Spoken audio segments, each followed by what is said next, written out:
ഇതൊരു പരസ്യമായിട്ട് നടത്തുന്നതല്ലല്ലോ. അതാണ് അതിലെ രസം.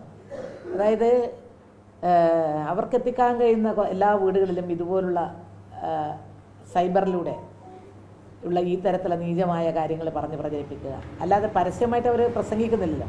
പരസ്യമായിട്ട് എവിടെയെങ്കിലും കേട്ടിട്ടുണ്ടെങ്കിൽ അപ്പം തന്നെ നമുക്ക് പറയാം, നമ്മളൊക്കെ മനസ്സിലാവും ഇത് ഈ സൈബറിലൂടെ വരുന്നത് കൊണ്ടും ഞാൻ രാവിലെ 7 മണി മുതൽ 10 മണി വരെ ഇപ്പോൾ ഈ തെരഞ്ഞെടുപ്പ് കേന്ദ്രീകരിച്ചുകൊണ്ടും ഇതൊന്നും നോക്കാൻ എനിക്ക് സമയം കിട്ടുന്നില്ല. ഇന്ന് രാവിലെയാണ് ഞാനിത് കണ്ടത്. ഇതിങ്ങനെ തുടങ്ങിയിട്ടുണ്ട് എന്ന് 2 ആഴ്ച മുൻപ് തന്നെ മനസ്സിലാക്കിയിരുന്നു. 2 ആഴ്ച അന്ന് തന്നെ ടീച്ചർ പരാതിപ്പെട്ടിരുന്നു എന്നാണ് എന്നോട് പറഞ്ഞത്. ഞാൻ പറഞ്ഞത് എന്തായാലും പരാതിപ്പെടണം.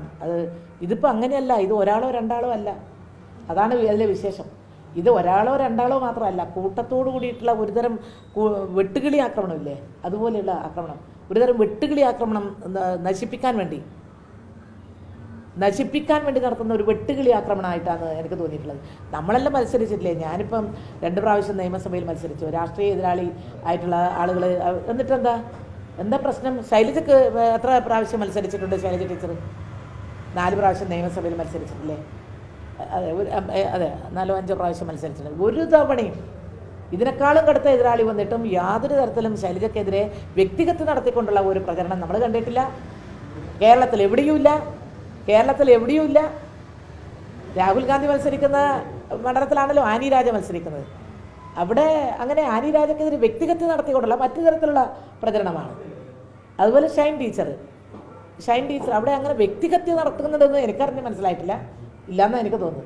ഇവിടെ മാത്രമുള്ള ഒരു പ്രത്യേകത മറ്റൊന്നുമല്ല, വടകരയിൽ ശൈലജ ടീച്ചർ ജയിക്കും, അതിന് ആർക്കും സംശയമില്ല.